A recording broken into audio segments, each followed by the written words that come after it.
Important बात क्या है? चाइना इस बात को लेके क्यों नाराज हो रहा है? चाइना इस बात को लेके इसलिए नाराज हो रहा है क्योंकि चाइना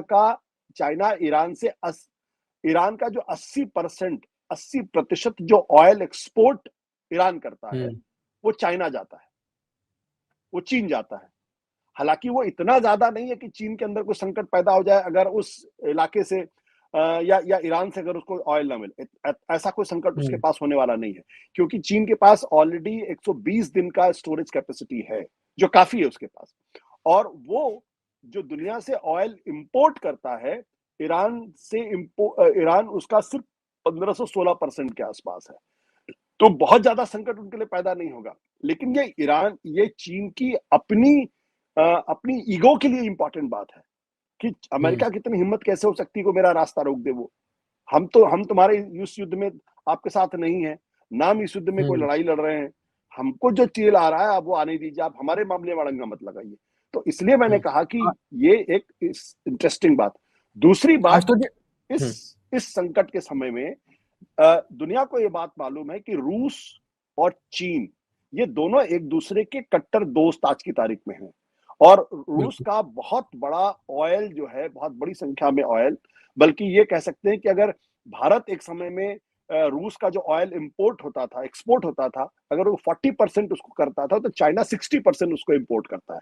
तो हम्म। रूस और चीन की दोस्ती आज की तारीख में जियो पॉलिटिक्स के पॉइंट ऑफ व्यू से, डिप्लोमेटिक पॉइंट ऑफ व्यू से, इकोनॉमिक पॉइंट ऑफ व्यू से, मिलिट्री पॉइंट ऑफ व्यू से, वो एक दूसरे के बहुत अच्छे दोस्त आज की तारीख में है। इसलिए लावरोव जो रूस के विदेश मंत्री अगर इस मौके पर चीन जा रहे हैं, तो उसका निश्चित तौर पर कोई ना कोई डिप्लोमेटिक, कोई ना कोई राजनीतिक मकसद ही होगा। वहां बैठ हम्म। के वो बिरयानी नहीं खा रहे होंगे, वो निश्चित तौर पर बात कर रहे हैं, क्योंकि ऐसी यात्राओं के अपना एक सांकेतिक अर्थ भी होता है। और वो हम्म। सांकेतिक अर्थ कभी कभी जानबूझ के भी दिया जाता है कि रूस के विदेश मंत्री इस वक्त चीन जा रहे हैं। इसका मतलब ये कि उनका जाना ही अपने आप में एक संकेत अमेरिकन एडमिनिस्ट्रेशन के लिए, और हम्म। उसको अमेरिका को इंटरप्रेट करना चाहिए, अपने हिसाब से उसको समझने की कोशिश करनी चाहिए। और दुनिया इस बात को अच्छी तरीके से जानती है कि इस युद्ध में ईरान के साथ रूस और चाइना मजबूती के साथ है। पिछले दिनों सिक्योरिटी काउंसिल में जो ईरान के खिलाफ रेजोल्यूशन आया था, उसको रशिया और चाइना दोनों ने उसको ब्लॉक किया था। दोनों ही वीटो। सिक्योरिटी काउंसिल के परमानेंट मेंबर हैं या वीटो मेंबर्स हैं।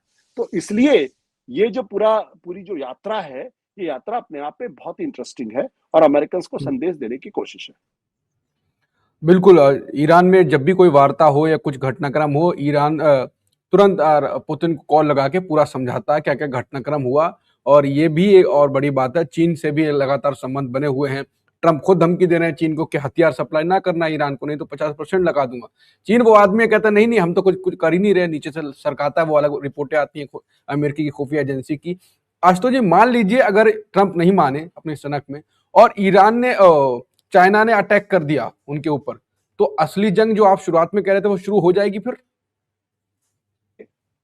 सब कुछ इस पर निर्भर करता है कि क्या अमेरिकन चाइनीज जहाज को रोकने की कोशिश करते हैं या नहीं कोशिश करते। अगर वो उनके जहाज को नहीं रोकते हैं, दो तीन रास्ते हो सकते हैं। एक तो रास्ता ये हो सकता है कि वहां से चीन का जहाज जाए, अमेरिकन उसको रोके, और उसको रोकने के बाद उसकी तलाशी लेके उसको जाने दें। एक तो रास्ता ये। दूसरा, उसको सीधे ही वो रोक दे, हम नहीं जाने देंगे आपको।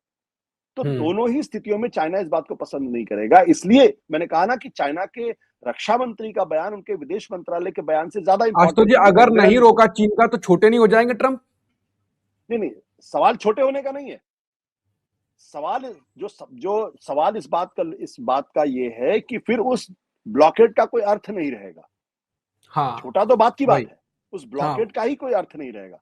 बिल्कुल। और इसीलिए अगर आप ध्यान से देखिए कि आज की तारीख में जो ऑयल की जो कीमत है, वो उतनी तेजी के साथ नीचे नहीं गिरी है, क्योंकि सारी दुनिया को ये लग रहा है कि ट्रंप इस तरीके की धमकियां देते रहते हैं और उनकी धमकियां अंत में उसका कोई असर नहीं होता। पहले उन्होंने हम्म। ईरान को क्या धमकी दी कि ईरान को हम स्टोन एज में, नहीं, पाषाण युग में पहुंचा देंगे।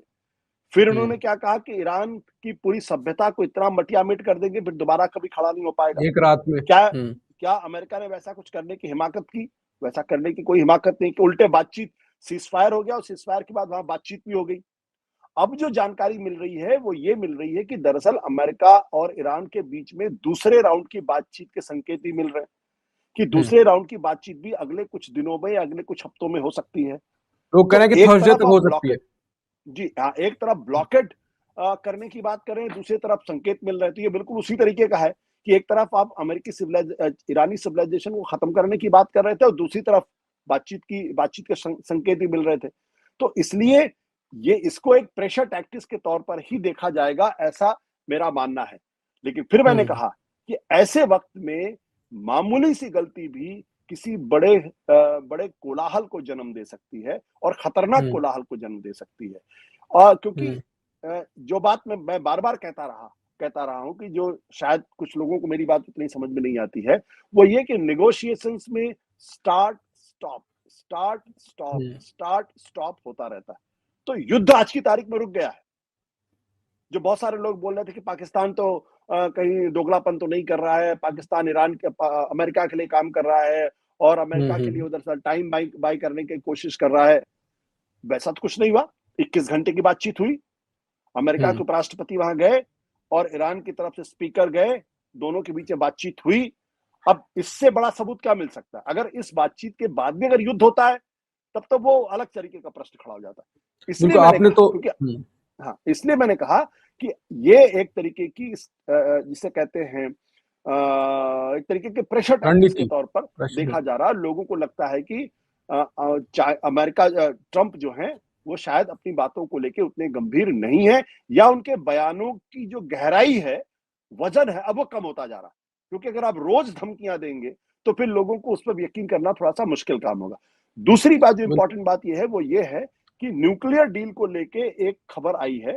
वो ये है कि अमेरिका ये कहता है कि आप अगले 20 साल तक न्यूक्लियर आर्सेनल्स नहीं बनाएंगे, और ईरान का ये कहना है कि हम 5 साल तक इस पे रोक लगा सकते हैं, 20 साल के लिए रोक लगाने के लिए तैयार नहीं है। तो जब इस तरीके की खबरें आने लगे, यानी अमेरिका की शर्त यह है, ईरान की शर्त यह है, इसका मतलब क्या है? इसका मतलब यह कि दोनों के बीच में बातचीत की सुगबुगाहट फिर से शुरू हो गई है, और इस बातचीत में एक तरफ से और दोनों तरफ से पोस्चरिंग हो रही।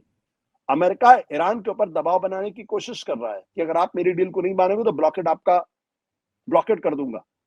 लेकिन अगर अमेरिका वाकई में गंभीर होता तो चीन का जो ये रिच स्टारी वेसल है उसको वहां से गुजरने नहीं देता, फिर उसको रोकता। क्योंकि अमेरिका भी इस बात को अच्छी तरीके से जानता है कि अगर उसने चीन के जहाज को रोकने की कोशिश की तो चीन रिटेलिएट करेगा, और अगर चीन ने रिटेलिएट किया तो फिर उनके लिए बड़ी दिक्कत पैदा हो जाएगी और फिर एक बहुत बड़ा महासंकट शुरू हो सकता है।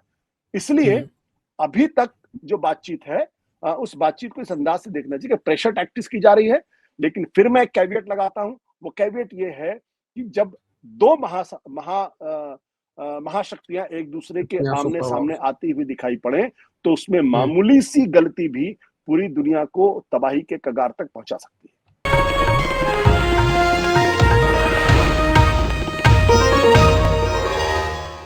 Copyright disclaimer under Section 107 of the Copyright Act 1976. Allowance is made for fair use for purposes such as criticism, comment, news reporting, scholarship, and research. Fair use is a use permitted by copyright statute that might otherwise be infringing.